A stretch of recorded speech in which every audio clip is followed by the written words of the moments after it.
familia y apoyemos, hermanos, en lo que el Señor nos ayude. Amén. Amén. Pues ahora sí vamos a contar ya el tiempo para el sermón.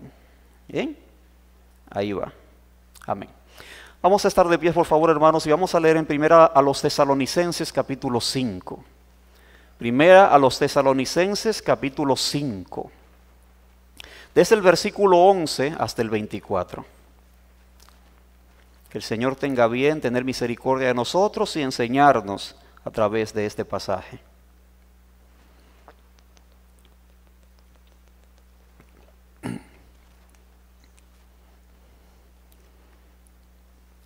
Leemos para la gloria de nuestro Señor y para nuestra edificación.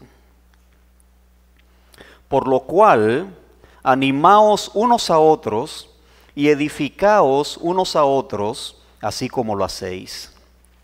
Os rogamos, hermanos, que reconozcáis a los que trabajan entre vosotros y os presiden en el Señor y os amonestan, y que los tengáis en mucha estima y amor por causa de su obra.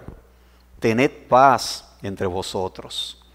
También os rogamos, hermanos, que amonestéis a los ociosos, que alentéis a los de poco ánimo, que sostengáis a los débiles, que seáis pacientes para con todos. Mirad que ninguno pague a otro mal por mal. Antes, seguid siempre lo bueno, unos para con otros y para con todos. Estad siempre gozosos, orad sin cesar, dad gracias en todo, porque esta es la voluntad de Dios para con vosotros en Cristo Jesús. No apaguéis al Espíritu, no menospreciéis las profecías. Examinadlo todo, retened lo bueno.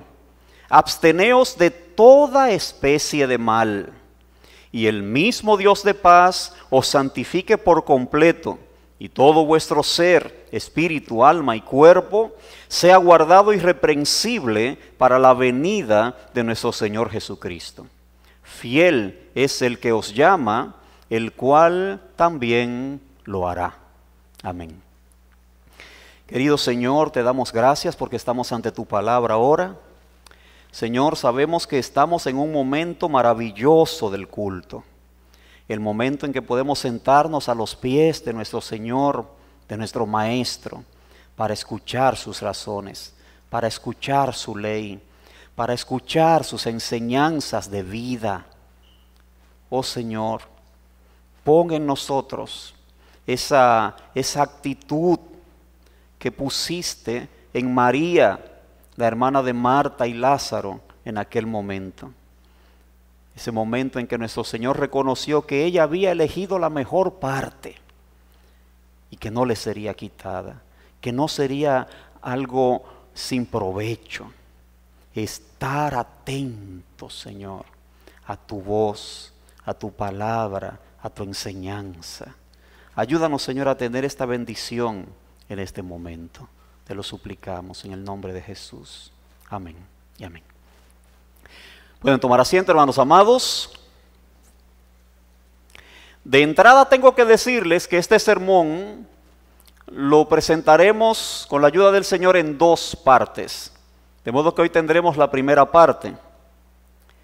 Y el tema es edificando una iglesia sana. Edificando iglesias sanas. Y lo que queremos dejar sembrado en el corazón de cada uno, hermanos, como verdad central, es que nuestro Señor, y es algo evidente en toda la Escritura, especialmente en el Nuevo Testamento, nuestro Señor desea iglesias locales sanas. Y para hacer esto posible, Él ha dado instrucciones claras y precisas. No nos ha dejado a nuestro propio pensar, a nuestras propias ideas. No, Él ha dado instrucciones claras y precisas, las cuales estamos llamados a seguir al pie de la letra. seguirlas tan seriamente, hermanos, como se siguen los tratamientos preventivos y curativos que los médicos prescriben para contrarrestar una mortal enfermedad. Así de serio como debe considerarse las indicaciones, las prescripciones, las recetas médicas para que una enfermedad mortal sea combatida, sea contrarrestada, sea superada, con esa seriedad, hermanos, deben ser consideradas las instrucciones dadas por el Señor para que una iglesia local funcione y sea una iglesia sana y muestre al mundo una visión clara, diáfana de la gloria de Dios, del rostro de Cristo, del corazón de Dios. Y hermanos amados, es tan importante que las instrucciones sean claras y es tan importante que se sigan fielmente, que quiero darles un par de ilustraciones. Una de ellas, quizás usted la ha escuchado, de que ocurrió en la época de Trujillo. Muchas personas la presentan de diferentes maneras y de diferentes épocas, como que ocurrieron en diferentes épocas, pero a mí me parece que lo que leí en cierto lugar es lo que se acerca más a la verdad del tiempo cuando ocurrió esto. Déjenme decirles, déjenme relatarles. Se dice que en Rusia, por los 1800, el zar, que es el título que se le daba al emperador ruso, el zar, este zar llamado Alejandro III, esposo de María, que era la zarina, la emperatriz, condenó a un súbdito a morir en Siberia. Entonces el decreto que él firmó decía literalmente: perdón imposible, que lo lleven a Siberia a morir. Así decía. Pero no sé qué relación tenía la emperatriz con el condenado, que ella tomó el decreto y manipuló la puntuación de la sentencia, cambiando una coma de lugar. Una coma. Y en lugar de decir, perdón imposible, que lo lleven a la muerte, la carta dijo, perdón, coma, imposible que lo lleven a la muerte. Pues al hombre lo perdonaron. Se libró de la muerte. No lo enviaron a Siberia a congelarse y a morir. Bueno, note cómo un pequeño signo aparentemente insignificante determinó la vida o la muerte de una persona. Bueno, ahí estamos hablando de alguien que se libró de la muerte, pero si yo le doy ahora el siguiente dato estadístico que leí en otro lugar, usted verá cómo también esto puede provocar muerte, y no a una persona, a muchos. Este dato dice que la descuidada escritura médica mata a más de 7,000 personas cada año en Estados Unidos. Yo sé que todos nosotros nos hemos quejado de que los médicos escriben que nadie lo entiende. Unas letras, no sé si es a propósito, nadie entiende esas letras. Bueno, pues debido, hermanos, a la confusión que a veces surge en las recetas que ellos emiten, porque abrevian las cosas como no debe ser, o por otras razones, más de 7,000 personas mueren cada año por errores médicos en la emisión de sus recetas. Y más de 1,5 millones son dañados de alguna manera. Más de 7,000 mueren y más de 1,5 millones son dañados de alguna manera. ¿Por qué? Porque las instrucciones no fueron claras, fueron confusas o ambiguas, o Por el hecho de no ser muy claras, se siguieron de manera equivocada. El hecho es, hermanos, que esta es una estadística real. Hermanos míos, la enseñanza clara de las Escrituras es, como afirma un ministerio muy bueno que surgió por los años 90, el ministerio llamado 9 Marcas, no sé cuántos lo han oído, 9 Marks, es un ministerio que el Señor ha levantado con propósito de renovar a las iglesias y procurar a través de la enseñanza, remarcando 9 puntos importantes o básicos, que las iglesias vuelvan a la verdadera doctrina bíblica, a la verdadera práctica bíblica de iglesia local.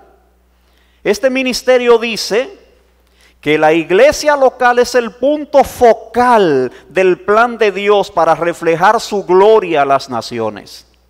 La iglesia local, hermanos amados, es el instrumento de Dios en nuestra era.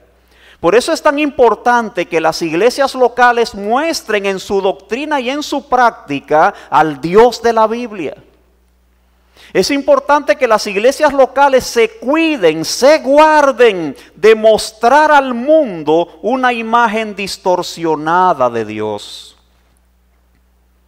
Y las iglesias dan una imagen distorsionada de Dios cuando descuidan principalmente 9 cosas, que son las que señala el ministerio 9 Marcas, y que han denominado 9 marcas de una iglesia saludable. ¿Cuáles son esas 9 cosas? Se las cito. Primero, la predicación. Cuando se descuida la predicación, cuando no es una predicación expositiva, bíblica realmente, cuando hay debilidad en ese punto, esta iglesia está enferma, no es una iglesia sana. Número 2, la teología bíblica. La teología bíblica significa que usted pueda considerar cada tema de la Biblia en su conjunto, sin sacarlo de su contexto, no tomando un versículo aislado para enseñar un tema, sino seguir ese tema desde que inicia en el Antiguo Testamento y seguir ese hilo hasta llegar a la conclusión que la misma Biblia da de ese tema. Eso es lo que se llama teología bíblica. Pero muchas iglesias lo que hacen es que toman cualquier versículo aislado y comienzan a presentarte ahí verdades que ellos entienden, pero que no son bíblicas. Una iglesia que descuida la teología bíblica está enferma. Tercero, un entendimiento bíblico del evangelio. Cuarto, un entendimiento bíblico de la conversión. ¿Qué es una conversión? ¿Cuándo una persona es convertida? No es sencillamente que levante una mano y haga una oración de fe. Eso no es conversión.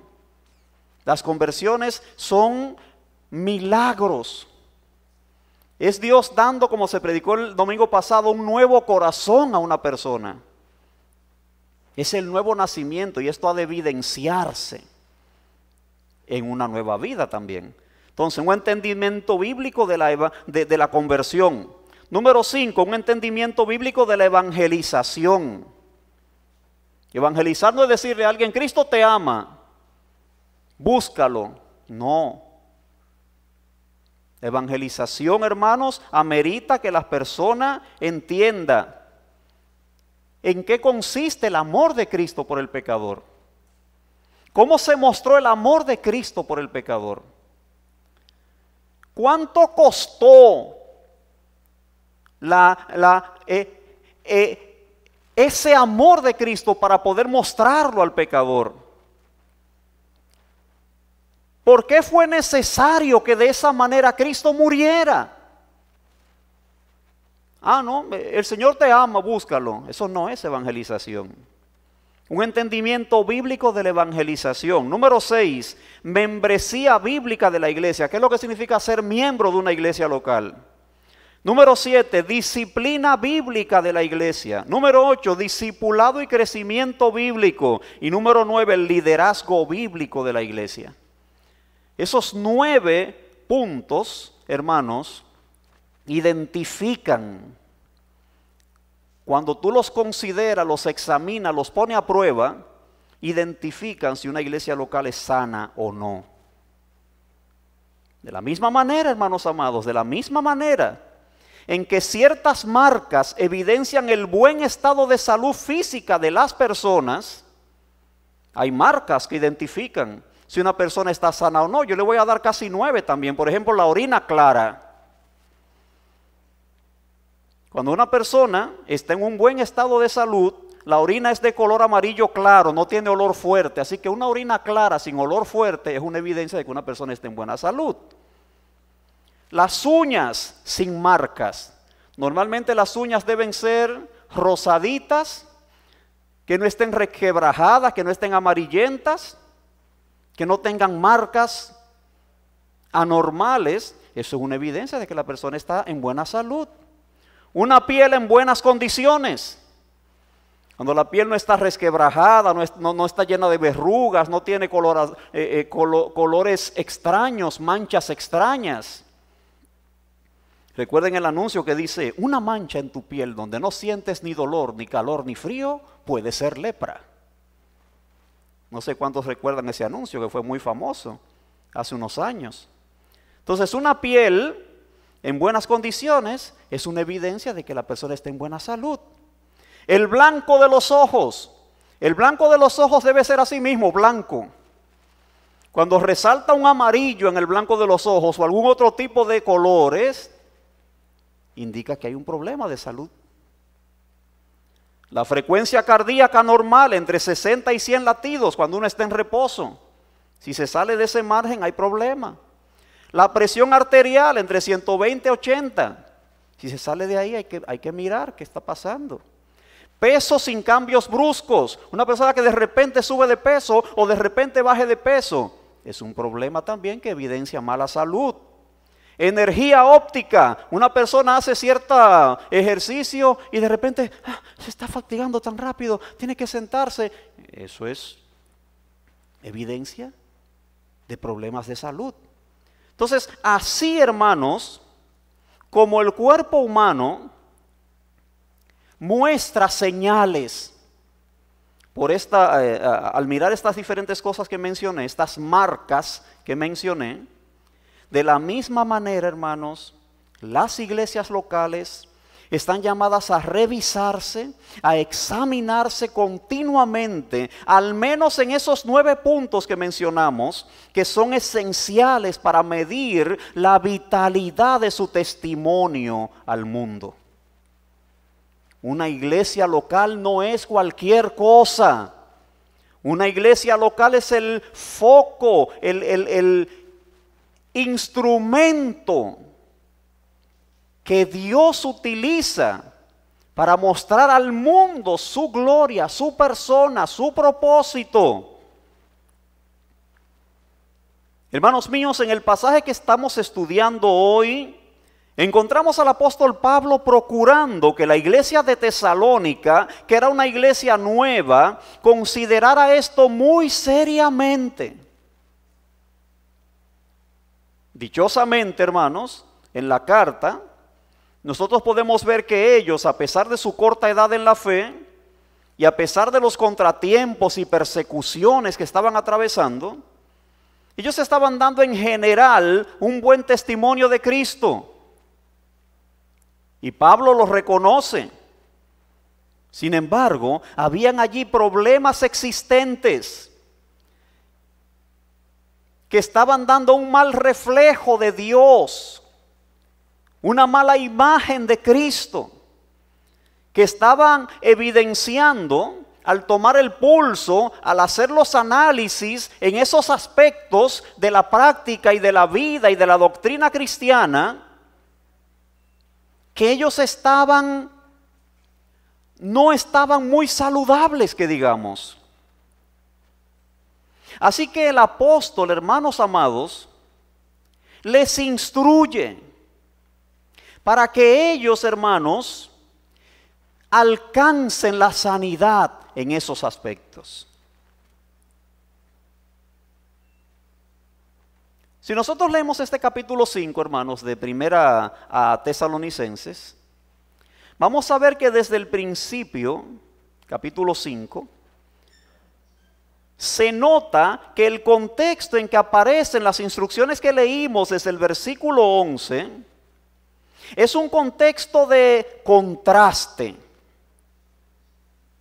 Es un contexto en que se quiere presentar la diferencia que debe haber entre una iglesia y el mundo. Entre la iglesia, los creyentes y el mundo. Si usted lee desde el primer versículo este capítulo 5, encontrará que allí aparecen diferenciados, contrastados, el mundo con la iglesia. Los hijos de luz con los hijos de las tinieblas. Los que esperan a Cristo y los que están engañados en una falsa seguridad. Los que viven velando en sobriedad y los que viven embriagándose. Los que están armados con fe, amor y esperanza contra los que están expuestos a la ira de Dios. Los que esperan la venida del Señor listos para recibirle y aquellos a quienes la venida del Señor sorprenderá como ladrón. Nótelo, es una continua diferencia, un continuo contraste el que se presenta aquí en este capítulo 11. En resumen, aquí podemos ver que las iglesias son lumbreras, son faros que reflejan la gloria de Dios. Deben mostrar a las almas que están en tinieblas la luz de la salvación, reflejando el rostro de Jesucristo. Que las iglesias son embajadas del cielo, por tanto, deben presentar una idea lo más clara posible de cómo es el cielo. En este ambiente está la iglesia. Y la iglesia no debe confundirse con la oscuridad. El apóstol dice aquí, utilizando un llamado al sentido común, él dice en este capítulo 5, en el versículo 7, los que duermen lo hacen de noche, y los que se embriagan lo hacen en la oscuridad. Entonces, ¿qué evidencia eso? Que los que viven un estilo de vida mundanal no están evidenciando que estén en luz, que sean hijos de la luz e hijos del día. La iglesia entonces, hermanos, está llamada a evidenciar que tienen la luz de Dios, que no están en tinieblas. Tinieblas significa ignorancia, perversión, descarrío moral y espiritual. Un estilo de vida que no desea y no hace la voluntad de Dios. Eso es tinieblas. Y aquí se dice que la iglesia está compuesta de personas que son hijos de luz e hijos del día. Esta expresión, hijos de luz e hijos del día, es un hebraísmo, es una forma hebrea de hablar, que quiere decir que hay cosas que caracterizan a una persona. Y cuando una cosa caracteriza a esta persona, se dice que esta persona es hijo de esa cosa. Si una persona es perversa, que solamente vive queriendo hacer daño, se dice que esa persona es hija de perversión. Bueno, si una persona hija de luz, está hablando entonces de alguien que se caracteriza precisamente porque evidencia la sabiduría de Dios, la gloria de Dios, la compasión de Dios, el amor de Dios, o como lo resume el apóstol aquí en este capítulo 5, la fe, el amor y la esperanza. Eso es lo que dice el versículo 8. Pero nosotros que somos del día, seamos sobrios, habiéndonos vestido con la coraza de fe y amor y con la esperanza de salvación como yelmo. Se ve que tenemos una ropa diferente. espiritualmente hablando. La fe, que no es otra cosa que la evidencia, que la obediencia evidente a la palabra de Dios. Eso es lo que se llama fe. Una obediencia evidente que se muestra. En este contexto es lo que se llama fe. Que los demás lo pueden ver. Que nuestra norma es la palabra de Dios. Que nuestro refugio es el Dios de Jacob. Que a quien amamos es al Dios verdadero a quien servimos. Fe, amor, esperanza. La esperanza de salvación como yelmo. Y no entienda aquí la palabra esperanza como algo a lo que uno se aferra a ver si sale de la situación. No, no es eso. No es esperanza como aquel hombre que se estaba cayendo y cuando le vieron que estaba agarrando fuertemente algo en la mano, se cayó de un lugar alto, bastante alto. Cuando fueron a donde estaba el pobre, yaciendo allí, destrozado, vieron que tenía algo fuerte agarrado en la mano. Cuando abrieron la mano era una telaraña. Se agarró de una telaraña cuando iba en su caída. Yo, mira, qué débil esperanza. No, no es una esperanza así la que está hablando acá. Es una esperanza de seguridad, de certeza. Entonces el creyente, hermanos, es presentado aquí en los versículos previos al versículo 11, que es el que tenemos como centro para nuestro estudio, y que nos presenta las evidencias de una iglesia sana, las prácticas de una iglesia sana. Estos versículos entonces se preocupan porque quede bien claro la diferencia. Bien claro. No es lo mismo un creyente que un incrédulo, no. No es lo mismo la iglesia del Dios viviente que el mundo con sus valores, su estilo de vida, sus prácticas, sus preferencias, sus amores, sus deseos. No es lo mismo. La iglesia local, la iglesia de Cristo, está llamada a mostrar a Dios. Sus valores, sus preferencias, sus gustos, sus amores, sus deseos, los de Dios. Y son totalmente opuestos el uno y el otro. Así que en este contexto, hermanos, el apóstol nos presenta lo que podríamos muy bien llamar, aunque presentado de manera diferente, las marcas de una iglesia saludable. ¿Y qué es lo primero que él nos presenta aquí? Y que debemos considerar como marca de una iglesia local saludable. Bueno, lo primero que él nos presenta aquí es el reconocimiento y aprecio del sano liderazgo. El reconocimiento y aprecio del sano liderazgo.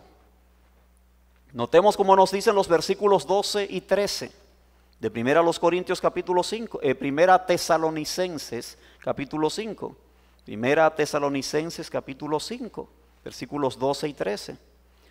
Os rogamos, hermanos, que reconozcáis a los que trabajan entre vosotros y os presiden en el Señor y os amonestan.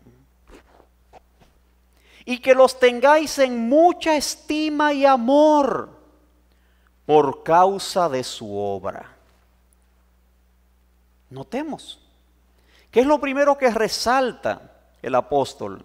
Para hablarnos acerca de lo que debe ser la práctica de una iglesia sana, de una iglesia local constituida bíblicamente, que refleje a Dios de la manera que debe reflejarlo, que se diferencie del mundo, que muestre que está en luz, que tiene la luz de la verdad,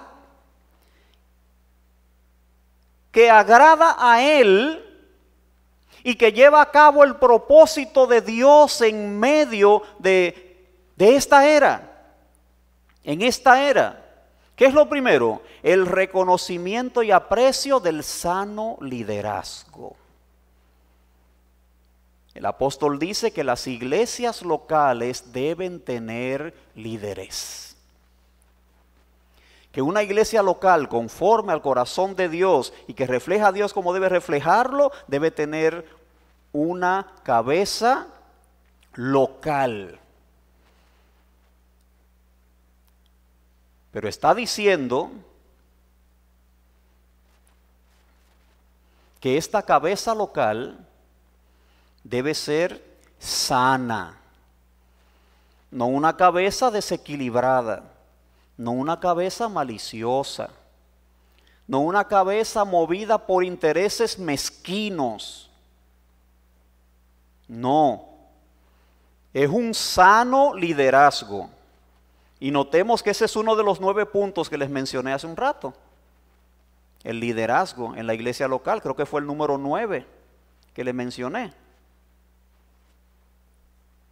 Precisamente el número 9, liderazgo bíblico de la iglesia, liderazgo bíblico de la iglesia. Pues el apóstol aquí lo pone como número 1, como primero. Os rogamos, hermanos, que reconozcáis a los que trabajan entre vosotros y os presiden en el Señor y os amonestan. Ellos deben ser tenidos en mucha estima y amor. ¿Por qué? Por el título que ostentan, porque es el pastor de la iglesia, porque es el maestro de la iglesia, o porque es el diácono de la iglesia. No, no es por el título, no es por el título, es a causa de su obra, a causa de su obra. Que estamos hablando de un sano liderazgo en la iglesia local. Si nosotros leemos, hermanos, las cartas del apóstol Pablo a Timoteo y a Tito, encontraremos cómo es tan minucioso el apóstol al presentar el carácter, cómo debe ser el carácter de los que presidan en la iglesia local, de los que lideran en la iglesia local, de los pastores, de los ministros, de los diáconos, de los que sirven como guiadores del rebaño en la iglesia local. Es minucioso el apóstol. No deben ser codiciosos de ganancias deshonestas. Personas que sean irreprensibles, no perfectos, porque nadie es perfecto, pero en cuanto a su carácter deben ser irreprensibles. Que no venga alguien a señalarles deshonestidad, malos negocios, relaciones ilícitas, engaños, hipocresías, falta de integridad. Es normal que en las bodas, cuando se está ya casi por concluir la unión, el ministro pregunte: si alguien tiene algo que decir en contra de esta unión, que lo diga ahora o calle para siempre. Porque esta unión debe caracterizarse por la irreprensibilidad. Irreprensibilidad. Si alguien se levanta y dice: no, no, no, ellos no se pueden casar porque ese hombre tiene otra mujer por allá por Managua.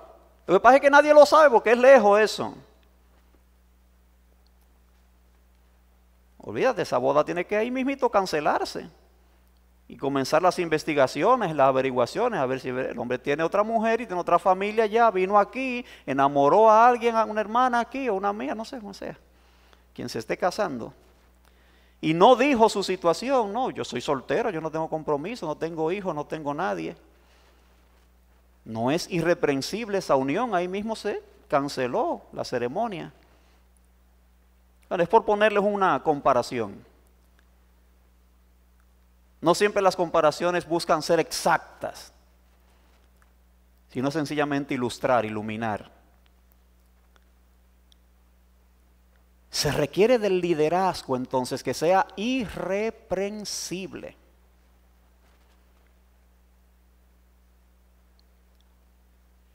No dado a mucho vino, por ejemplo, dice. ¿Qué significa esto? Esta es una expresión que no solo se refiere a la bebida, se refiere a cualquier tipo de hábito desequilibrante, que desequilibre el entendimiento. Cualquier tipo de hábito que sea embriagante,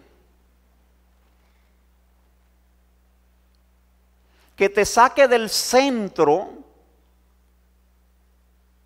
de lo que debe ser la vida íntegra, el corazón íntegro, las intenciones íntegras de un líder. Así que puede ser vino, como puede ser la televisión, como puede ser el Facebook, como puede ser el YouTube, como puede ser el deporte.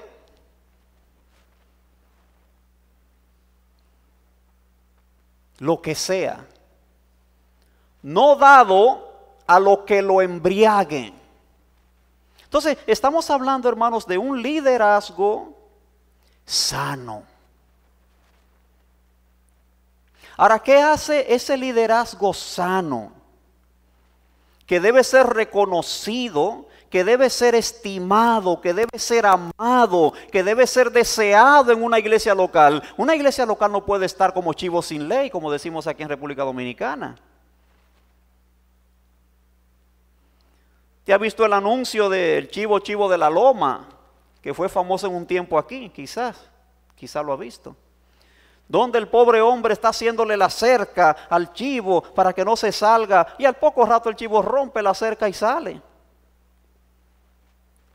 Lleva una semana tapando boquete y el bendito chivo vuelve, y dice el anuncio.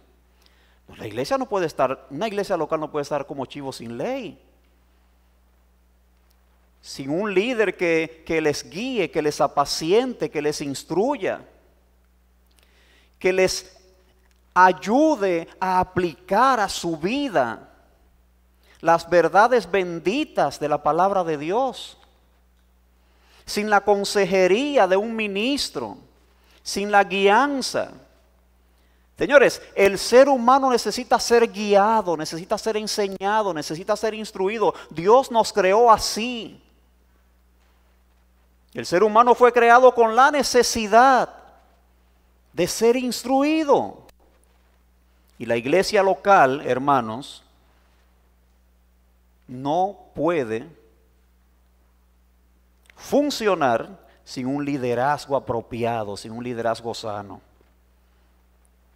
Claro que el liderazgo, hermanos, no necesariamente es un liderazgo de sonrisita colgate, ni de darle una palmadita en la espalda a todos y decir, tú vas muy bien, sigue para adelante. No es un liderazgo de promover entre los creyentes la superautoestima, el deseo de prosperidad material, la grandeza transitoria,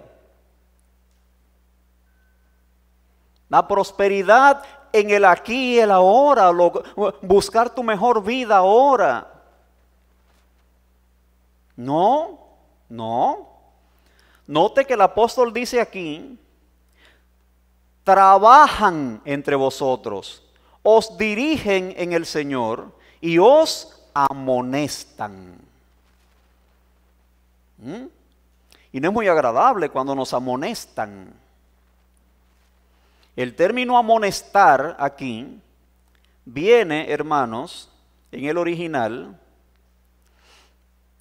de una palabra que significa poner en la mente alguna cosa.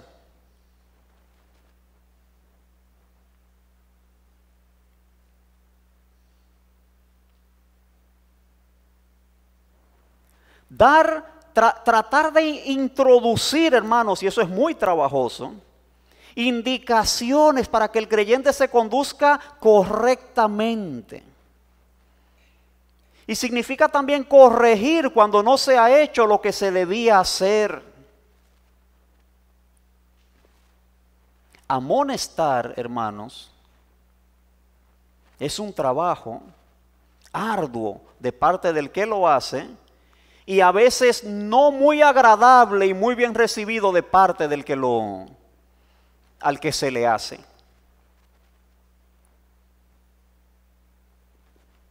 Entonces no es una persona, un líder bíblico en una iglesia sana, no es una persona que va a estar con una sonrisita. No, es una persona que va a amonestar en el Señor, a dirigir en el Señor, a trabajar para que ese pueblo sea un pueblo que refleje a su Dios, su gloria, su verdad.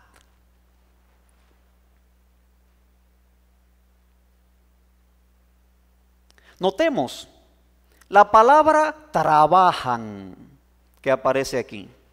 La palabra trabajan que aparece aquí no se está refiriendo a alguien que se autonombró pastor o se autonombró líder porque le gusta el asunto de lucir detrás de un púlpito y dirigirse a la congregación y saber, esta gente me está oyendo, la tengo controlada, la tengo bajo mi dominio. Mira cómo están atentos a mis palabras, mira cómo babean cuando ven mi sonrisa colgate. No. Estamos hablando de alguien que trabaja de tal manera, dice aquí, que se desgastan, que se fatigan, que quedan casi sin aliento, sin fuerzas.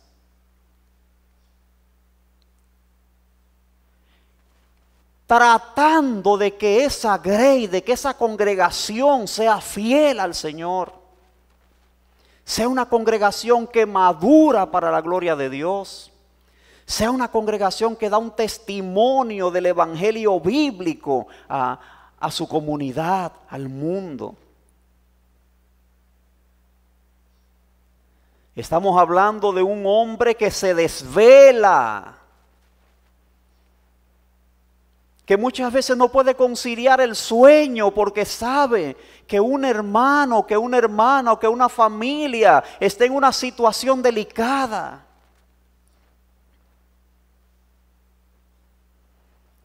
No es alguien que está ahí para que lo mantengan y vean su porte y vean su... No. Aquí, copiontas es la palabra en griego para trabajar. Y se habla de esto, de alguien que araña, que se esfuerza, que usa los instrumentos, las herramientas, que divide bien la palabra de verdad, que se esfuerza por conocer la naturaleza humana, como la Biblia los revela, y de conocer a Dios como la Biblia los revela. Y poder tener el remedio, poder tener la herramienta adecuada para cada caso.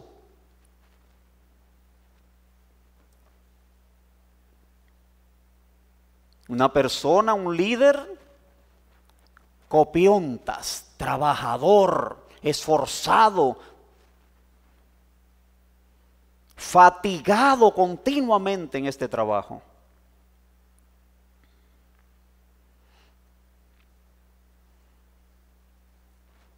Aquellos que trabajan, aquellos que presiden, recuerden que presidir es un don del Espíritu Santo. En la iglesia es un don del Espíritu Santo. Así que no es algo que uno pueda autonombrarse. O porque uno venga ya siendo un líder reconocido en la comunidad, viene a la iglesia y bueno, ya vino preparado. A este no hay ni que doctrinarlo, a este no hay ni que prepararlo. Vamos a nombrarlo líder de la iglesia. Era un líder en su comunidad, probado, exitoso. Bueno, pues puede transmitir ahora este éxito a la iglesia. No, en la iglesia local no hay éxito mundanal. Por eso Pablo dice, cuando da las instrucciones acerca de cómo deben ser los líderes en la iglesia, dando las instrucciones a Timoteo y a Tito, dice, no un neófito, para que no caiga en la condenación del diablo al envanecerse. ¿Qué quiere decir neófito? Una persona nueva que no tiene doctrina todavía, que no tiene formación, que no tiene una vida de experiencia con Dios probada. Yo fui un cantante famoso en el mundo, ahora soy el que voy a dirigir los signos aquí en la iglesia, porque fui un cantante famoso en el mundo. Y usted ve los comediantes porque tenían control de las masas por su vida de comediantes en los púlpitos de las iglesias, dando conferencias y dando enseñanzas sin tener doctrina, sin tener formación, sin tener una verdadera conversión necesariamente.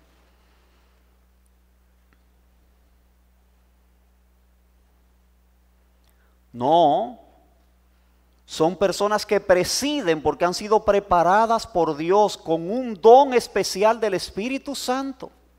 No son autonombrados. Presiden en el Señor. Las iglesias locales sanas tienen líderes que han sido capacitados y colocados allí por el Espíritu Santo. Y ese Espíritu Santo, que es el abogado, el ayudador, el paracletos de esa iglesia local, ha guiado a esa iglesia local a identificar en esa persona ese don. Y en asamblea han votado, han decidido colocar a esa persona en ese lugar de liderazgo. Es la iglesia local la que elige a sus líderes, con la guianza del Espíritu Santo y considerando las instrucciones que Pablo presenta claramente aquí a Tito y a Timoteo acerca de las cualidades, de los requisitos de un líder en la iglesia local.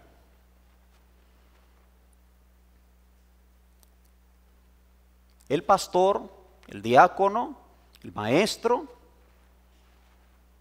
el director de la música, el director de los cánticos, el director del departamento, digamos, de consejería, el que trabaja con jóvenes, la que trabaja con damas, por hacer una extensión, ¿no?, de este tema del liderazgo. Pero al decirlo de una manera más restringida, nos referimos al pastorado y diaconado de la iglesia. Os presiden en el Señor. Esa es la primera evidencia de una iglesia sana. Un sano liderazgo, un fiel liderazgo, un bíblico liderazgo.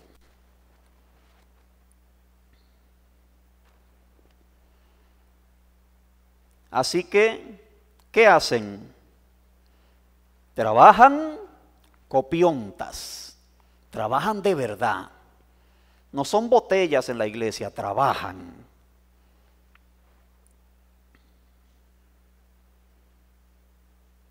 Trabajan hasta la sangre, como el apóstol Pablo dice.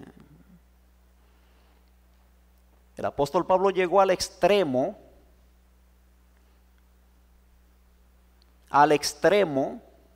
casi antibíblico, pero el Espíritu Santo no quitaba la personalidad ni las emociones de aquellos que él guió en la escritura de la Biblia.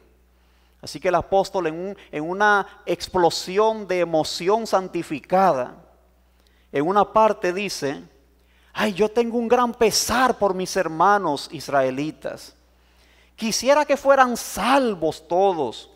Es más, si yo tuviera que ser condenado para que ellos se salvaran, lo hiciera gustosamente.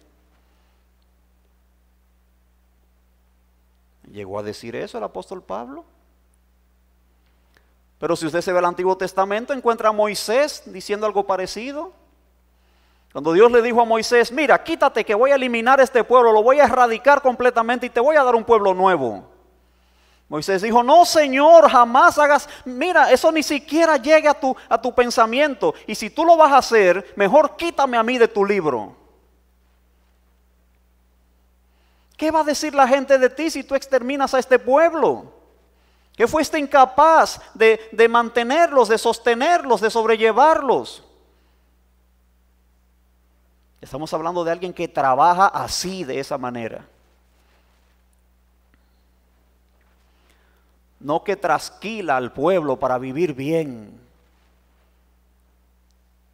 Es un escándalo, es una vergüenza. El líder cristiano, bueno, cristiano no, llamado cristiano, que solo vive enriqueciéndose a costa de los creyentes en Él.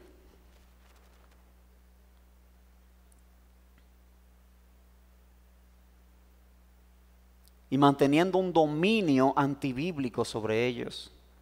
No, a los que trabajan, a los que os dirigen y a los que os amonestan.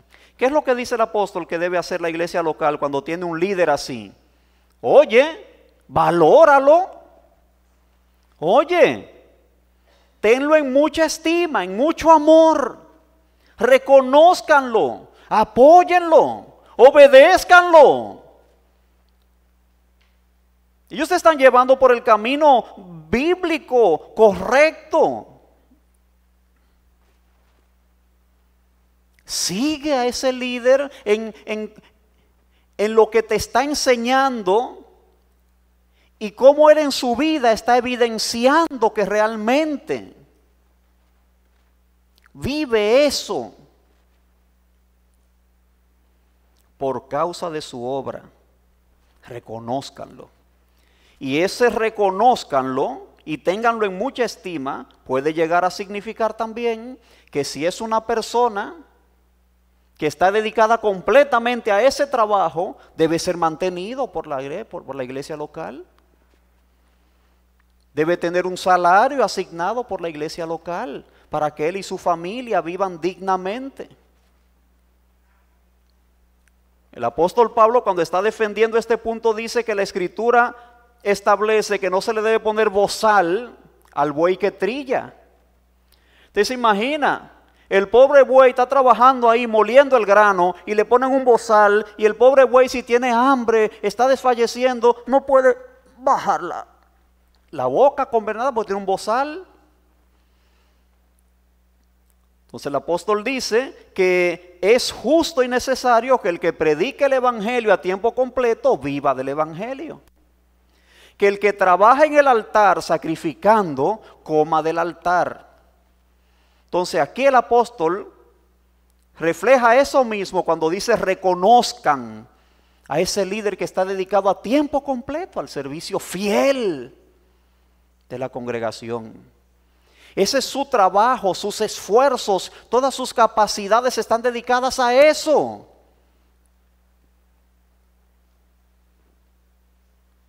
No puede también estarse preocupando, buscando por fuera cómo va a mantener a su familia, cómo va a pagar la casa, cómo va a pagar la luz, cómo va a educar a sus hijos en cuanto a colegios y escuelas se refiere, y libros y esto.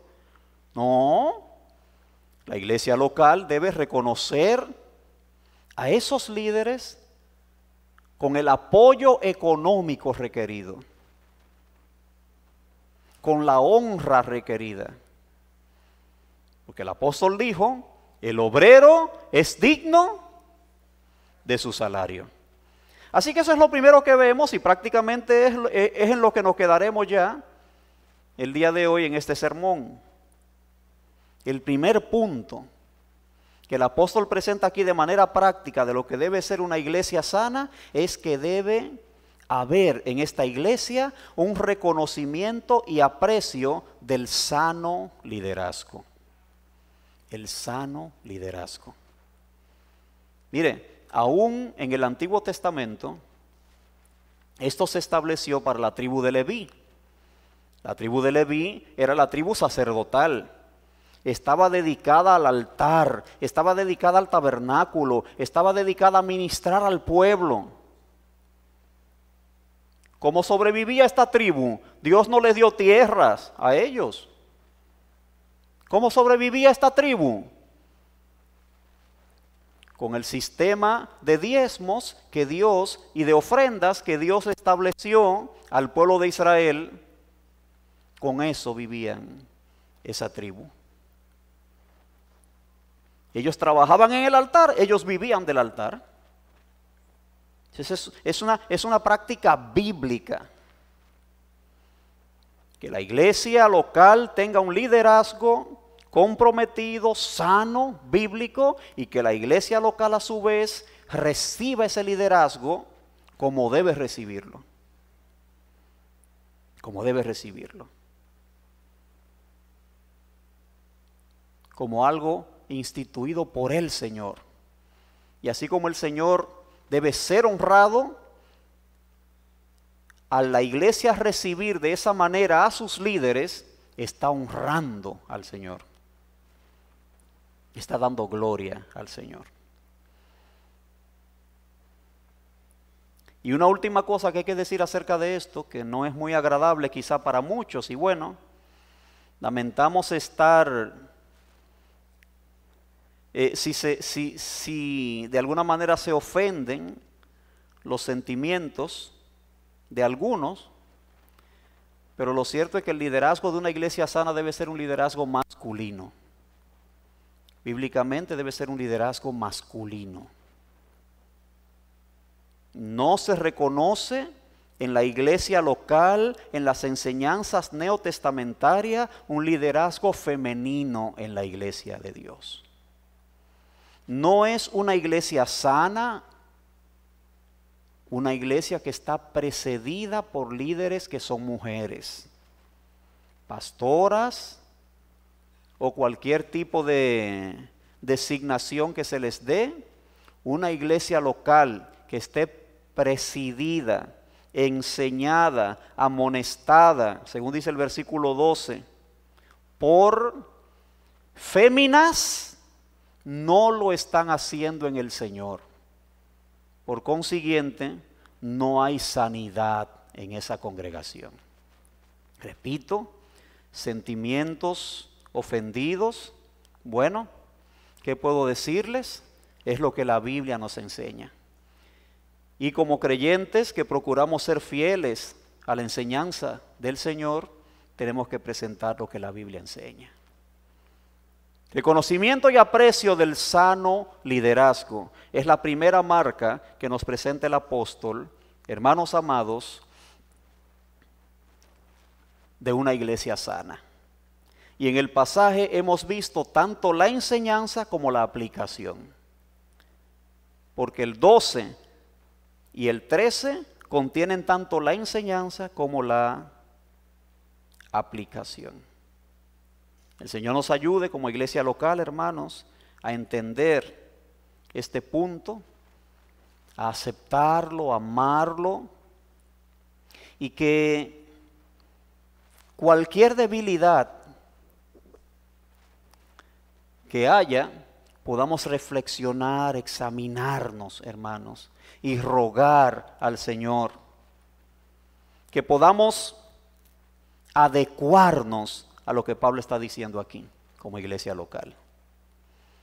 Un autoexamen del liderazgo, pero también un autoexamen de aquellos que están llamados a apreciar, a reconocer, a estimar, a amar ese liderazgo.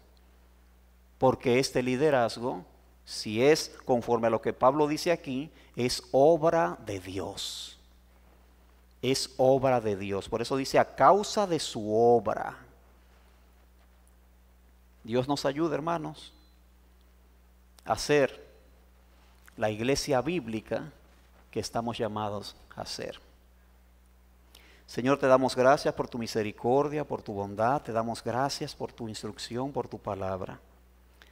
Ayúdanos, oh Señor, ayúdanos a deponer nuestras armas, a silenciar nuestros cañones. Señor, muchas veces en nuestros corazones y en nuestra forma de comportarnos y conducirnos, estamos semejantes a aquellos malvados que dijeron, no queremos que éste reine sobre nosotros. O aquellos que dice el Salmo 2, que ellos declaran, no queremos tener nada que ver con Dios, rompamos sus ligaduras, porque queremos hacer las cosas como nos parece, como queremos, como consideramos. Señor, ayúdanos a sujetarnos a tu bendita palabra, pues tu palabra contiene tu voluntad declarada, tu voluntad claramente identificable. Ayúdanos, Señor, a no cometer los errores que han conducido a la muerte y a la enfermedad a tantas congregaciones. Ayúdanos, oh bendito Señor. Gracias por todo. Recibe la gloria, recibe la honra, oh bendito Señor. Por Jesús. Amén y amén.